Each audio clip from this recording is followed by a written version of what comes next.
Open your Bible in the book of Ephesians. Ephesians chapter 2.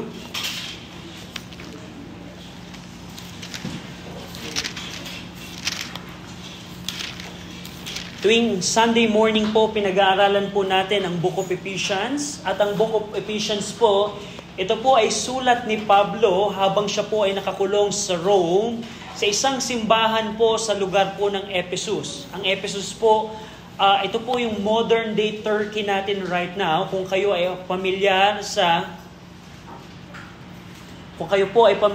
sa geography ng Europe, ang Turkey po ay nasa around ng Mediterranean Sea, eastern part ng Mediterranean Sea.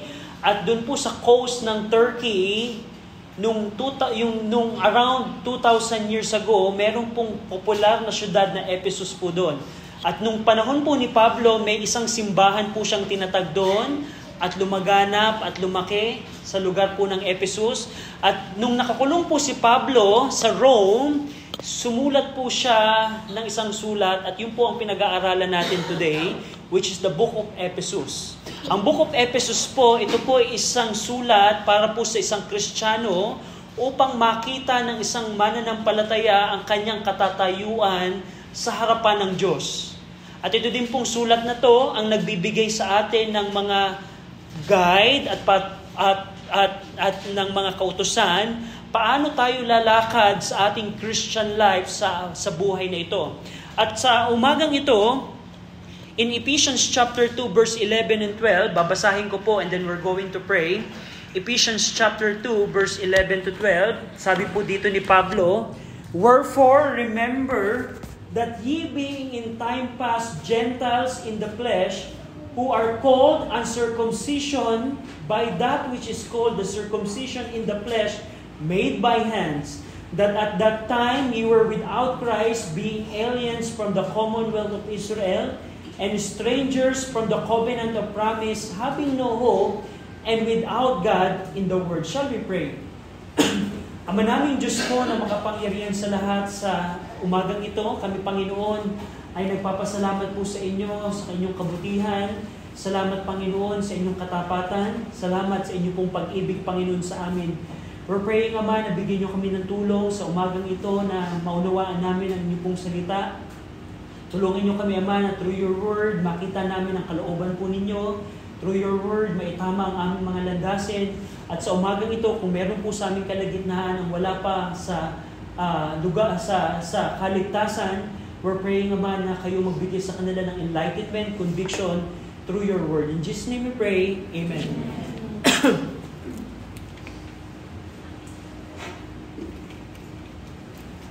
Now, ang book of Ephesians po, nasa bahagi po tayo ng chapter 2. Ito po inahati sa dalawang bahagi, yung pong doctrinal content at practical application, two divisions. Pero today, pinag-aaralan po natin yung chapter 2. Ang chapter 2 po ay nahati po ito sa dalawang section. Chapter 1, meron po itong dalawang section. Ang chapter 2 po, meron din po itong dalawang section. Ano po yung sections ng chapter 2? Yung mula po verse 1 hanggang verse number 10 ng chapter 2, ito po ay nagpapatungkol sa pagiging workmanship ng mga mananampalataya. Pag sinabing workmanship, ito po ay isang word na ginamit po ni Pablo na nagpapatungkol sa produkto. Halimbawa, kung ikaw ay mananahi, anong produkto mo? Damit. Kung ikaw ay karpintero, anong produkto mo? Probably silya or furniture or door, any woodworks. Kung ikaw halimbawa ay isang potter, yung naghuhulman ng palayok, of course, ang produkto mo ay palayok. At dito sa chapter 2, ipinakita ni Pablo na ang mga mananampalataya ay produkto ng Diyos, which is makikita niyo siya sa Ephesians 2:10, mapapansin niyo Ephesians 2:10, "For we are His workmanship." God's workmanship or product. Ang mga mananampalataya po ay produkto ng Diyos. At in Ephesians 1-10, ipinakita dito ni Pablo na sa pagiging produkto ng Diyos, ang mga mananampalataya ay iniligtas ng Diyos mula sa kanilang lumang kondisyon. Ang mga ang lumang kondisyon po ng mga mananampalataya, tayo po before ay patay sa kasalanan at patay sa paglabag. Anong ibig sabihin nun, Brother RJ? Ibig sabihin, sa ating pang-araw-araw na buhay, tayo po ay makasalanan. Pinakita po dito ni Pablo sa section po na ito, ang tao po ay patay sa kasalanan at patay sa paglabag. Ang ating pamumuhay ay ayon sa sistema ng mundong ito. Kung ano ang gusto ng mundong ito, ay yun ang ginagawa natin. Tandaan po natin, hindi porket ginagawa ng karamihan, hindi porket ginagawa ng mundo ay tama.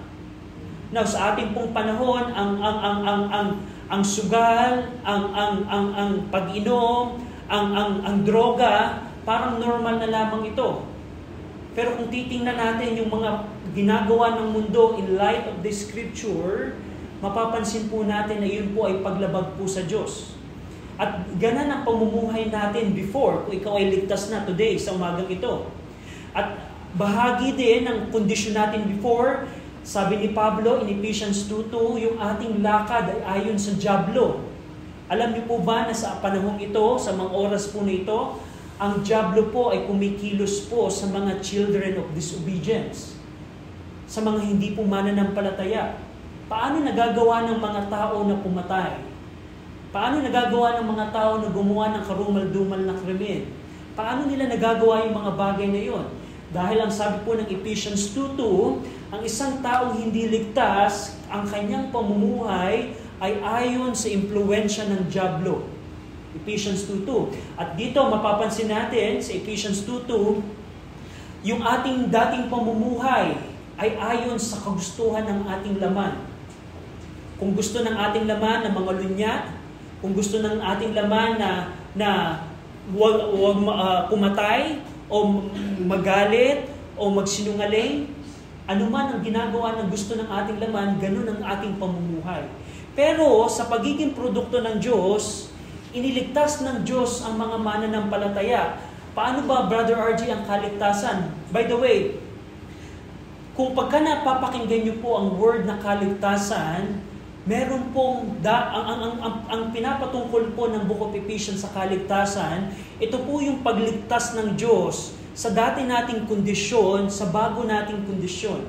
Which is, mapapansin niyo po sa Ephesians 2:2, na ang mga mananampalataya ay meron ng panibagong katatayuan. Now, ang Ephesians 2:1-10, which is na ating napag-aralan na, ito po yung bahagi ng pagiging produkto or workmanship ng mga mananampalataya. Paano tayo niligtas ng Diyos? Ang term na ginagamit po natin dyan ay soteriological. Ibig sabihin, soteriological, ito po'y patungkol sa kaligtasan. Niligtas tayo sa dating kondisyon at meron na tayong bagong katatayuan kay Jesucristo. Napag-aralan natin po yan. Pero, ang focus po ng pag-aaral natin today ay yung bahagi po, ikalawang bahagi, ito po yung chapter 2, ito po yung 1-10, at verse 11 to 22, ito po yung nagpapatungkol sa unity in Christ. Which is bahagi pa rin po ito ng pagiging workmanship natin.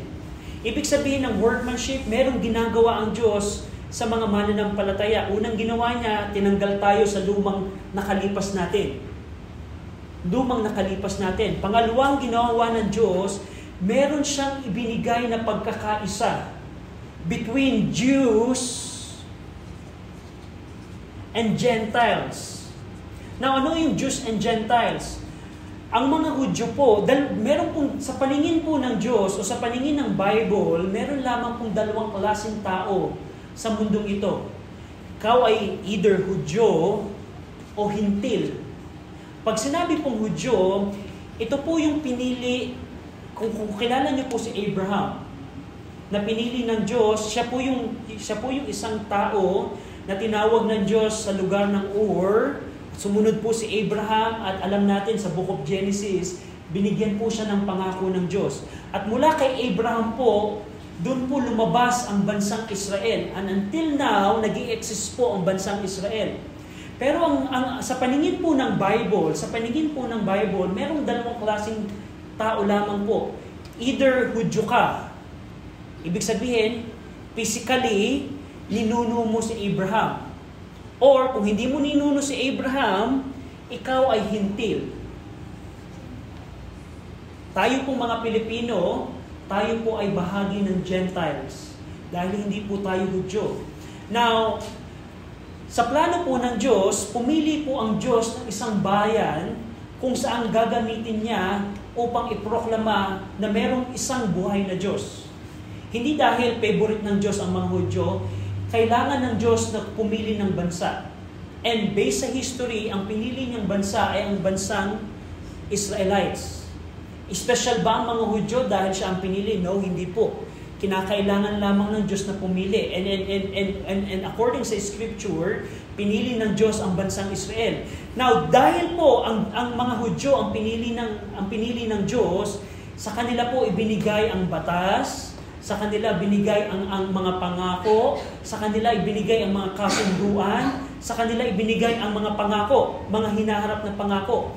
Tayo po mga Gentiles, tayo po ay wala tayong clue sa mga bagay na yun. At yun po ang pag-aaralan natin dito. Now, ang pinaka-tema po ng chapter 2, verse 11 to 12, ang mga Hudyo po at mga Gentiles, based sa history, magkaaway po ang dalawang klaseng tao ito. Hindi po sila nagkakasundo. Dahil alam ng mga Hudyo, kami ang piniling bansa. Ikaw, hindi ka pinili, hihiwalay kami sa iyo. Ikaw, ikaw ay hindi Hudyo, hindi ako makikisama sa iyo. Hindi kita papakasalan. Hindi kita magiging kaibigan.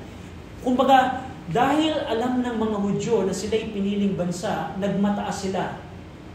At dahil sa pagmamataas nila, nagkaroon ng sigalot ang mga hintil at ang mga Hudyo. Imagine niyo parang halimbawa tayong mga Pilipino.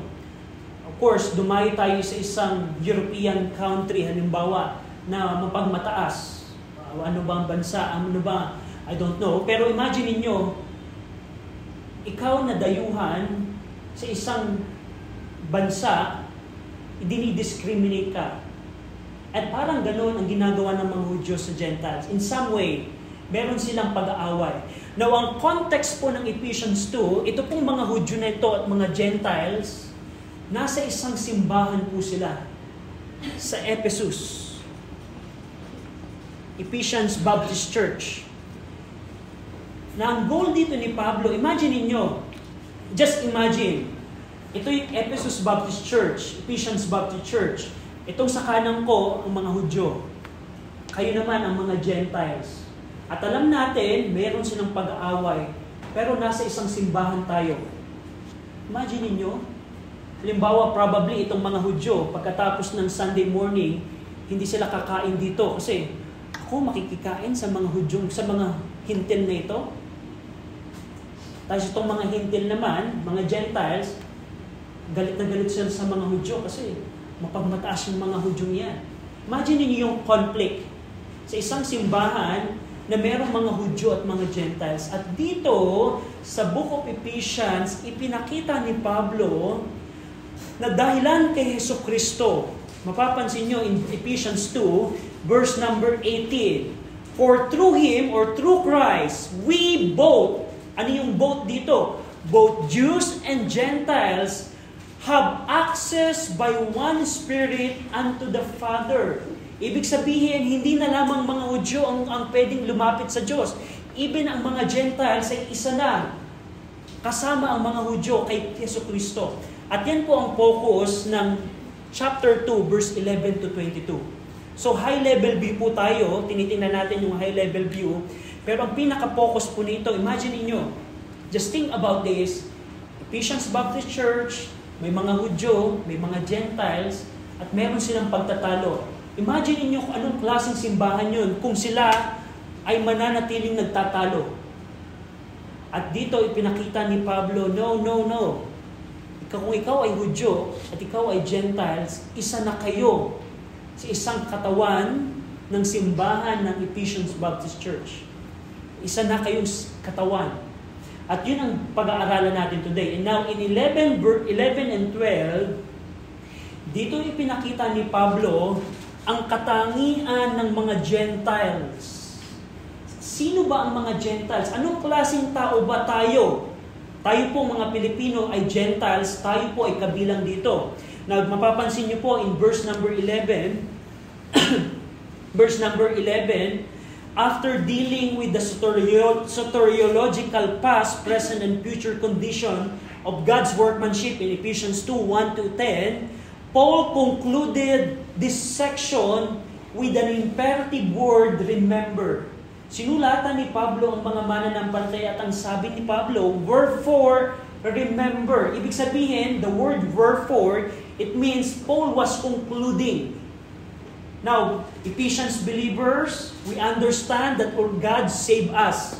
In Ephesians 2, 1-11, wherefore, sa makatuwid, remember, or alalahanin ninyo.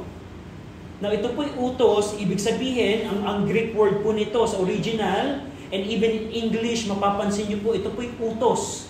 Ibig sabihin, kung ito'y utos, kailangan nating sundin. At yung utos dito is to remember the former Gentile nature of the Ephesians. Na nung bago tayo maligtas, bago tayo dalhin ni Kristo sa isang body, sa isang simbahan, tayo po ay hentil in the flesh. Ibig sabihin ng Gentile in the flesh, by nature, we were Gentiles. By nature, sa natural, kapanganakan, tayo ay hentil.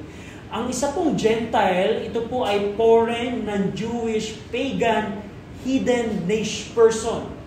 Ito yung tao na hindi kumikilala sa buhay na Diyos, kay Jehovah God. Ito yung tao na hindi Hudyo at may iba-ibang Diyos. At yan yung Gentiles. Now, gusto kong pansinin ninyo, mga mananampalataya, na tayo po, in application, tayo po right now, tayo po ay Gentiles.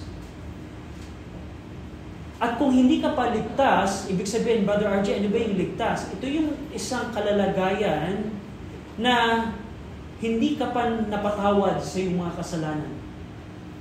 Dahil alam niyo po mga kaibigan, may isa pong punto sa ating buhay na kailangan mapatawad ang iyong mga kasalanan. Paano, Brother RJ, mapapatawad yung kasalanan mo? Sabi ng Bible in Acts 20:21, kailangan mong magsisi patungo sa Diyos at manampalataya kay Jesucristo. Meron pong punto ng buhay ng tao na dapat ikaw ay ipanganak ng muli. Ano yung kapanganakang muli? Ito po yung pagsisisi patungo sa Diyos at pananampalataya kay Jesucristo. Ano, Brother RJ, ang ibig sabihin nun? Merong punto ng buhay mo na makita mo na ikaw ay lumalabag sa kautusan ng Diyos. Lahat po ng tao sa mundong ito ay lumalabag sa Diyos. Tayo pong lahat ay makasalanan. At ng dahilan sa ating kasalanan, nire-require po ng Diyos ang bawat isa sa atin, sa mundong ito. Ikaw at ako ay nire-require ng Diyos na magsisi sa ating pong mga kasalanan. Kung hindi tayo po magsisisi, hindi po papatawarin ang ating mga kasalanan. At kung ikaw ay mananampalataya kay Jesucristo, anong ibig sabihin nun, Brother RJ? Na yung ginawa ni Jesucristo sa krus ng Kalbaryo ang kabayaran sa iyong mga kasalanan, na siya'y namatay, inilibing at nabuhay na muli para sa iyong kasalanan, at kailangan mong sampalatayaan yun. Hindi, pag sinabi ko pong sampalatayaan or panampalatayaan, hindi ibig sabihin nun na alam mo lang. Kasi alam niyo po mga kaibigan, marami pong mga tao ngayon ang nasa impyerno na alam ang ginawa ni Jesucristo pero hindi sila nanampalataya. At nakakalungkot, nawa na huwag mangyari sa atin yun. Ang Diyos po ay tinatawag tayo sa pagsisisi. Tinatawag tayo ng Diyos, bawat isa po sa atin, ang Panginoon ay tumatawag na tayo ay magsisi sa ating mga kasalanan. at tayo'y manumbalik sa Diyos at manampalataya kay Jesucristo. At kung gagawin mo yan, in my situation, ginawa ko po yan April of 2007. Ako po'y dating makasalanan, magnanakaw, pero ako'y dumating sa punto na nagsisi ako sa aking mga kasalanan. At ako po'y pinatawad ng Diyos sa aking mga kasalanan. Tanong ko kaibigan sa umagang ito, ang kasalanan mo ba'y pinatawad na ng Diyos? Ang kasalanan mo ba ay pinatawad ng Diyos? At dito po sa ating pag-aaral, pinakita dito ni Pablo na sa kanyang sinulatan ng mga mananampalataya at Ephesus, sabi ni Pablo, Ephesians, you need to remember that you were former Gentiles in the flesh. Na ikaw ay hintil dati. Hintil dati. Anong tinutukoy po dito ni Pablo? Dito, in Ephesians 2:11 and 12, nagbigay po si Pablo ng 6 na kahulugan. Ano ba yung Gentile in the flesh? Ano bang ibig sabihin ng Gentile? Dito, titingnan natin sa context, ano ba yung description ng pagiging Gentile? Una, in verse 11, who are called uncircumcision by that which is called the circumcision in the flesh made by hands. Ibig sabihin po, ang mga Gentiles po ang tinatawag na uncircumcised o hindi tinuli. Yung circumcision sa mga kalalakihan, ang uncircumcision po, to lower the reputation po ng person. Ang mga Hudyo po, they are the one who practice ng circumcision. Nung panahon po ni Pablo, of course, in our time, medical purpose, many nation na ang nagpa-practice po ng circumcision for the reason of medical purposes or sanitary purposes. Pero in terms po nung time ni Pablo, ang mga Hudyo lamang po ang nagpa-practice ng circumcision because ito po ay covenant nila sa Panginoon. We're going to discuss that later on. Ang mga Hudyo po, tinatawag po nila ang mga Gentiles na uncircumcised. Bakit nila tinatawag na, halimbawa ako'y Hudyo, kayo ay hindi Hudyo?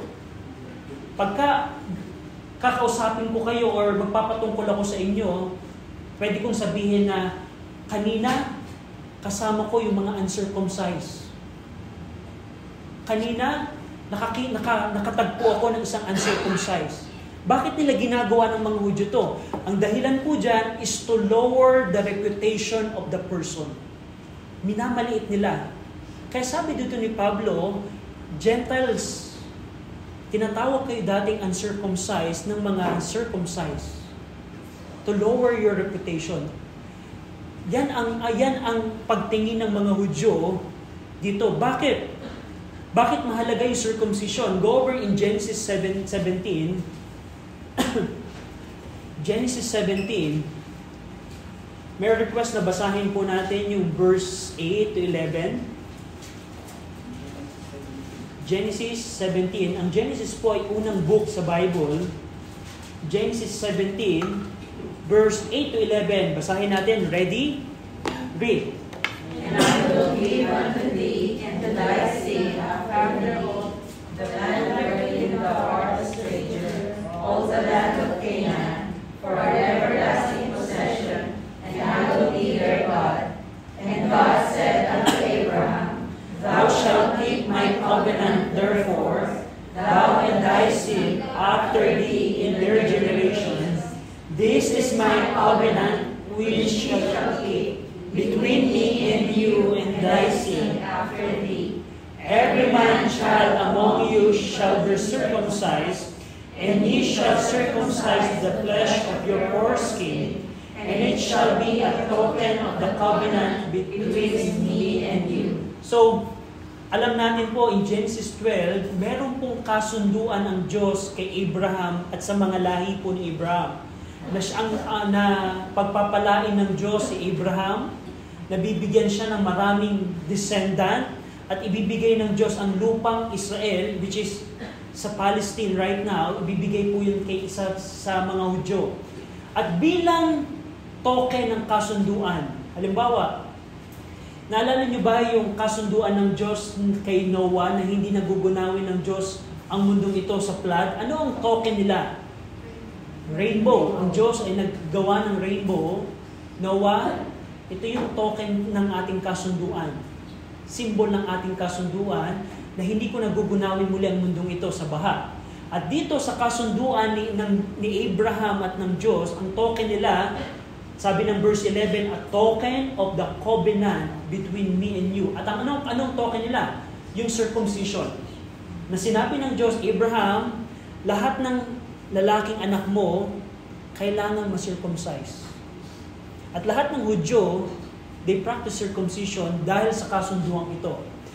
Dahil ang mga Gentile ay hindi kabahagi ng kasunduan na ito, na pagpapalain sila ng Diyos, ibibigay sa kanila ang bansa, ang bansang Israel, ang lugar ng Israel, tinatawag ng mga Hudyo ang mga Gentiles uncircumcised. Kahit si Pablo po, bago maligtas si Pablo, tingnan niyo po in Philippians 3. In Philippians 3,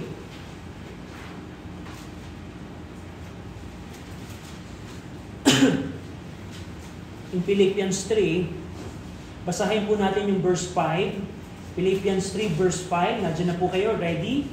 Read. Circumcise the 8th day of the stock of Israel, the tribe of Benjamin.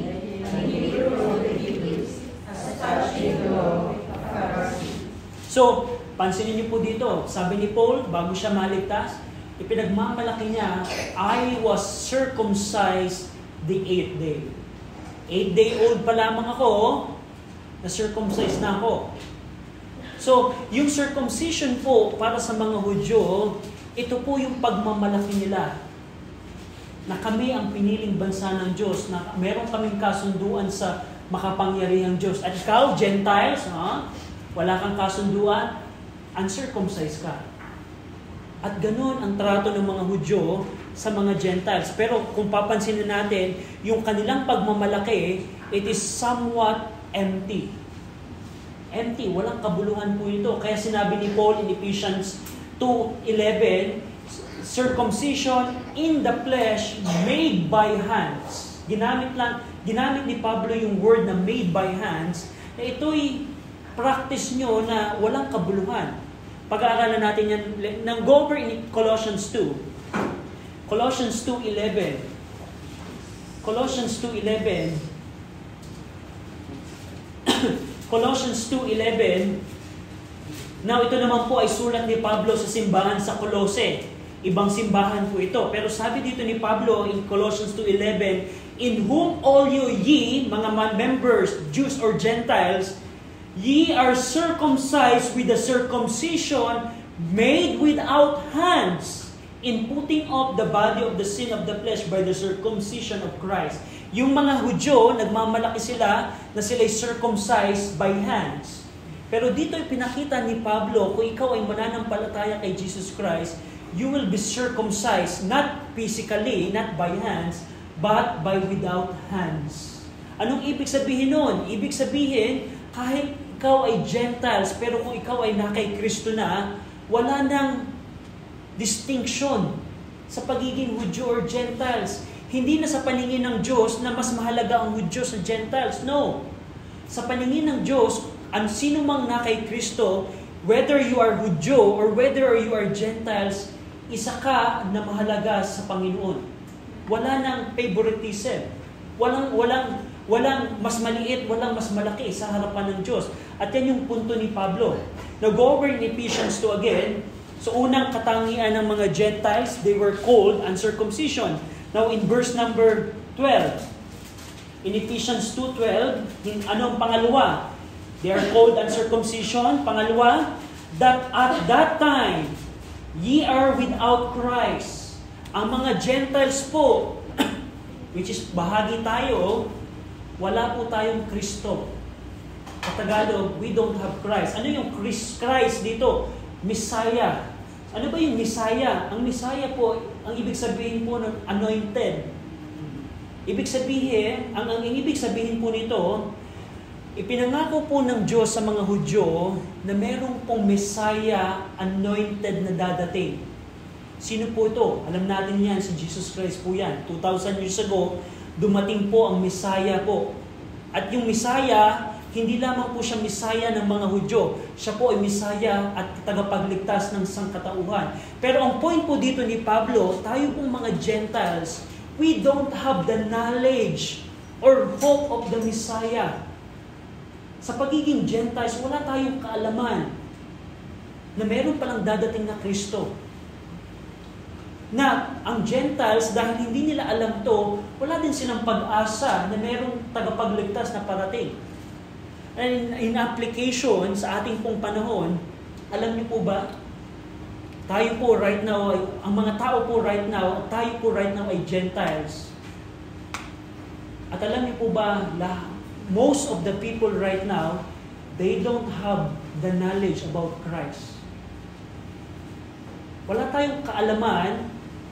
Maraming tao right now ang hindi alam at kilala si Jesucristo.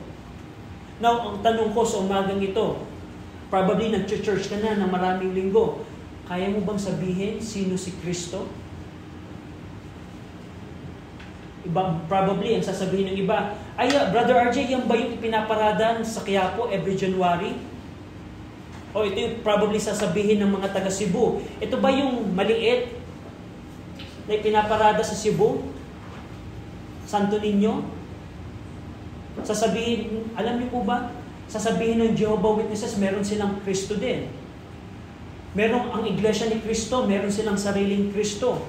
Ang charismatic, meron din silang sariling Kristo. Pero I tell you, yung pong mga Kristo na nabanggit ko, hindi po ito ang Hesukristo ng Biblia.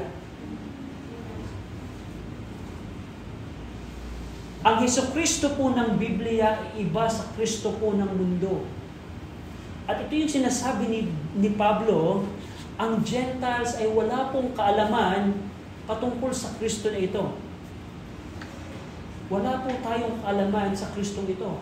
At ikaw, sa umagang ito, kaibigan, hindi ka maliligtas kung hindi mo kilala ang Kristo ng Biblia. Hindi ka maliligtas kung hindi mo kilala ang Kristo ng Biblia. Ang Roman Catholic po, meron po silang Kristo. Meron po silang Kristo na tuwing communion, yun daw ang Kristo nila. At yung Kristo ay kanilang kinakain. Hindi po yun ang Kristo ng Biblia. Ang Kristo po ng Biblia, okay lang po, Ate Barbie. May nawala yung live. Okay lang, it's fine. Yung Kristo po ng Biblia ay iba po sa Kristo ng mundong ito. Ako po'y lumaking Katoliko, pero never ko pong nakilala at nalaman na ang Kristo pala ng Bible ay iba sa Kristong pinaniniwalaan ko. Ang Kristo po ng Biblia, siya po ang eternal Son of God. Ibig sabihin po, ang Diyos po ay nasa tatlong persona at bahagi po ng ikalawang persona ng Diyos ay ang Messiah, ang Kristo. At yung Messiah na yon, siya po yung nagkatawang tao sa pamamagitan ng isang birhen, namuhay po siya ng walang kasalanan. Siya po ay tinukso katulad ng tinutukso tayo ng dyablo sa ating panahon upang gumawa ng kasalanan, pero never pong nagkasala ang Kristo ng Biblia, ang Hesukristo ng Biblia. Ang Hesukristo po ng Biblia, siya po ay Diyos na nagkatawang tao. Ibig sabihin, siya po ay 100% God and 100% man at the same time. At siya po ang namatay para sa atin pong mga kasalanan. Siya po ay namatay para sa iyong kasalanan at para sa aking kasalanan. Anong ibig sabihin nun? Yung pagsisinungaling mo, yung pagnanakaw mo, yung pangangalunya mo, yung pagsagot mo sa magulang, yung anumang kasalanan ginagawa natin, lahat po ng iyon ay binata ng Kristo po ng Biblia. At yun ang kailangan nating sampalataya. Pero yung tayo Gentiles, hindi natin alam yan. Ang alam nating Kristo, ayun ba yung may maputi, may maitim, Akala ko dati yung pinapahidang kong Kristo, na may panyo ako, na natiling nakapako pa rin. Pupunas ako sa tuhod, tapos, hindi po yun ang Kristo ng Biblia. Ang Kristo po, ang Kristo po ng Biblia, minsan lamang po siyang namatay, at ngayon po ay naghahari po siya sa kalangitan right now. Tayo pong mga Gentiles, we don't have the knowledge of that. Ano pa? In Ephesians 2:12, being aliens, or separated, or shut out from the commonwealth of Israel. Ibig sabihin po nun, tayo po ay hiwalay sa citizenship or sa rights of the Israelites. Pang-apat na katangian po ng mga Gentiles, strangers from the covenants of promise. Anong ibig sabihin nun? Ang Panginoon po ay nagbigay ng ang Panginoong Diyos na makapangyarihan sa lahat ay nagbigay ng kasunduan sa mga Hudyo. Katulad ng Abrahamic Covenant, Mosaic Covenant, Davidic Covenant, and the New Covenant. Lahat po ng yun ay kasunduan ng Diyos sa bansang Israel. At tayo pong mga Gentiles, wala po tayong kasama. Hindi tayo kasama sa anumang kasunduang yun. Hindi po tayo kasama sa kasunduan ni Abraham at ng Diyos, David at ng Diyos, New Covenant, lahat ng yun. We were strangers from those covenant. Pero dahil lang kay Jesucristo, we know the believers benefited from those covenant. Ano pa? Ephesians 2:12, napapansin din natin that we having no hope. Walang pag-asa po ang mga Gentiles. Ang mga Hudyo po, kahit hanggang ngayon po, ang mga Hudyo po right now, sila po yung mga hindi mananampalataya, hindi nila kinikilala ang Messiah, ang Kristo ng Biblia. Pero I tell you, meron po silang hope right now. Hanggang ngayon po, ang mga Hudyo, meron silang hope. Meron po silang hope of the coming Messiah, the hope of the deliverance from their enemies. Ngayon po, ang bansang Israel, sila po ay ginegera ng mga Muslim countries na nasa paligid po nila. Pero kung tatanungin mo ang normal na Hudyo, meron silang pag-asa na alam nila na sila ay makakalaya sa paglapastangan sa kanila ng mga tao. Pero I tell you, ang mga Gentiles po, sabi ni Pablo, as a Gentiles, we don't have hope. Anong ibig sabihin nito, Brother RJ? Ang mga Gentiles, we don't have hope, and we're habitually hopeless, with nothing but the present time to enjoy. Tingnan niyo ang normal na tao. Mambubuhay siya probably ng 70 years, or probably 80 years, 90 years. Pero kung tanungin mo, anong pag-asa mo? Hindi ko alam. Probably mamamatay na lamang ako ng ganito. At the age ng teens, magtatrabaho ko, nakagraduate na, magtatrabaho na, tapos magpapakasal na, gagawa na ng pamilya, pagkatapos nun, magre-retire, pagkatapos bumamatay. That's the normal cycle po ng tao. Pero kung tatanungin mo, anong pag-asa mo? Walang pag-asa tayo ng langit. Wala tayong pag-asa na merong parating na Messiah na maghahari sa mundong ito. We are just living the present time just to enjoy. That's why ang prinsipyo po ng mundong ito, live your life to the fullest. Enjoy your life to the fullest. Because they don't have hope. As a Gentiles, we don't have hope. Pero kung ikaw ay nakay Kristo na at nakilala mo na ang Panginoon sa Kristo at pinag-aralan mo na ang Bible, we know that we have hope. Meron pong pag-asa. We were just former Gentiles before. And lastly, sa Ephesians 2:12, huling ika-anim na description po ng pagiging Gentiles, without God in the world. Wala tayong Diyos sa mundong ito. Anong ibig sabihin ng without God, without the Word? Hindi po ibig sabihin ito na, ibig ba sabihin, Brother RJ, ang Gentiles, theologically atheist? Hindi po. Ang tinutukoy po dito ni Pablo, ang Gentiles po ay practically atheist. Ibig sabihin nun, namumuhay tayo ang mga Gentiles sa pang-araw-araw na wala tayong kinikilalang Diyos. Halimbawa, gagawa ka ng kasalanan, hindi mo kinikilala na meron palang Diyos kung saan ikaw ay haharap sa gagawin mong kasalanan. At ganyan po ang tao right now. Gagawa ng kasalanan, pero hindi nila alam na ang kanilang bawat kasalanan ginagawa ay magsusulit sila sa Diyos. Yan po ang tinutukoy ni Pablo dito, ang Gentiles without God in the world. Living day to day ng kanilang buhay, continuing in the sin, na wala silang pagkilala na meron palang Diyos. At yan po ang katotohanan ng salita ng Diyos. Meron pong Diyos ng kalawakan ngayon. Na hindi mo pwede bilang tao, hindi mo pwedeng gawin ang anumang bagay na gusto mong gawin. Yan po ang realidad. Ang realidad po, merong Diyos ngayon na kung saan ikaw at ako ay magsusulit. Ang sabi po ng Bible, lahat po ng tao sa mundong ito ay haharap sa Diyos na ito. At ang nakakatakot po na sitwasyon, lahat ng kasalanan po natin ay huhusgahan po ng Panginoon. At yan ang tinutukoy dito ni Pablo, ang tao ngayon, ang mga Gentiles, gumagawa ang tao ngayon ng mga kasalanan na wala silang pagkilala sa Diyos. At yan ang Gentiles. Go over in Ephesians 2, verse 11, gusto kong pansinin ninyo, yung salita dito ni Paul, yun po yung 6 na description ng Gentiles. They were called uncircumcision. They are without Christ, being alien from the commonwealth of Israel, strangers from the covenant of promise, at panglima, having no hope, and pang-anim, without God in the world. Yun po ang mga description ng pagiging Gentiles. Pero gusto kong pong pansinin ninyo, sabi dito ni Pablo in verse 11, that wherefore remember that ye, being in time past. Ibig sabihin, formerly, you were Gentiles.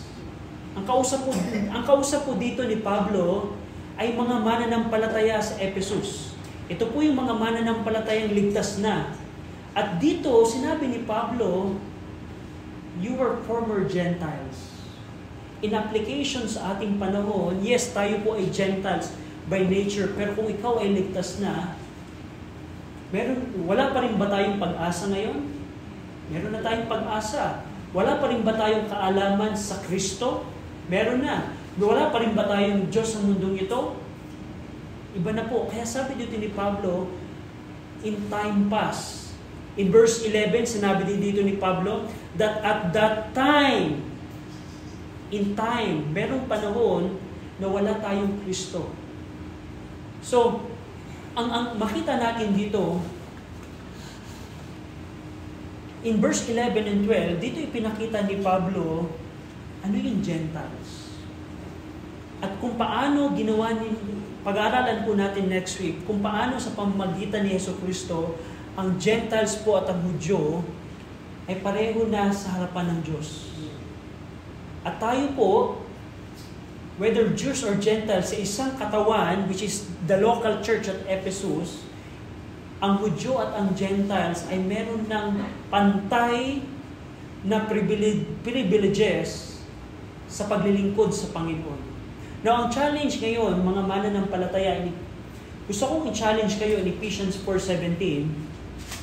Ephesians 4:17, yes, hindi na tayo Gentiles in the flesh, at yan ang katatayuan natin.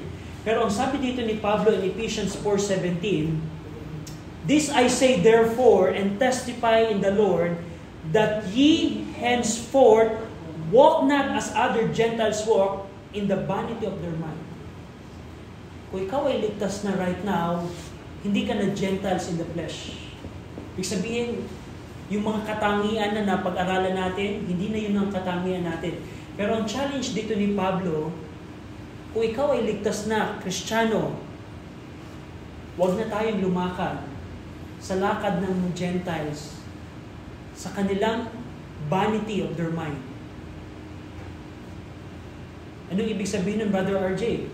Kung ikaw ay Kristiyano na, hindi ka na dapat gumagawa ng ginagawa ng mga hindi mananampalataya. Kung ikaw ay Kristiyano na, ligtas ka na, yung mga ginagawa ng mga taong walang pagkilala sa Diyos, mga taong walang pag-asa, hindi mo na dapat ginagawa. At challenge ko sa mga kaibigan namin, na kung hindi ka pa ligtas, hindi pa pinatawad ang iyong mga kasalanan, hindi ka pa nagsisi pa sa iyong mga kasalanan, hindi ka nanampalataya kay Jesucristo, ang katotohanan, you are still living without purpose. You are still living without hope. At yun ang nakakalungkot na kalalagayan. Ang katotohanan, ang sabi ng James, ang buhay ng tao ay sandalian lamang. 70 years, 60 years, or 80 years, 50 years, sandalian lamang yun. Pero imagine mo, mabubuhay ka sa mundong itong 80 years or 70 years na walang kapag-asa. Just think about yung mga milyonaryong namuhay noong 1900s or 1800s. Nasaan na sila ngayon? We don't know where they are. If they are not saved, they are in hell. At nakakalungkot na buhay yun. Yung buhay na wala kang pag-asa, hindi mo alam ang layunin ng Diyos sa buhay mo. Kaya kailangan mo makita na ang Diyos ay may layunin sa atin. If you are not saved today, you are still living without Christ, without hope, and without God, as a Gentiles in the flesh. Ang kailangan, kaibigan, kailangan mo magsisi sa iyong mga kasalanan at manampalataya sa ating Panginoong Jesucristo. Tayo po lahat ay manalangin. Shall we pray? Ang manaming Diyos po na makapangyarihan sa lahat, salamat po sa mensahe na amin pong nakapag-aralan. Salamat, Panginoon, sa inyong kabutihan. Salamat sa inyong pong pagpapakita na kami, Panginoon, dahil kami ay nakay Kristo na, ay kami, Panginoon, ay hindi na po Gentiles in the flesh. Kami, Panginoon, ay pantay nyo ng tinitingnan kasama ang mga Hudyo sa inyong simbahan. Salamat, Panginoon, sa inyong kabutihan. Salamat, Panginoon, sa inyong katapatan. I pray na kayo din ang mangusap sa maikling imbitasyon sa umagang ito. In Jesus' name we pray, Amen.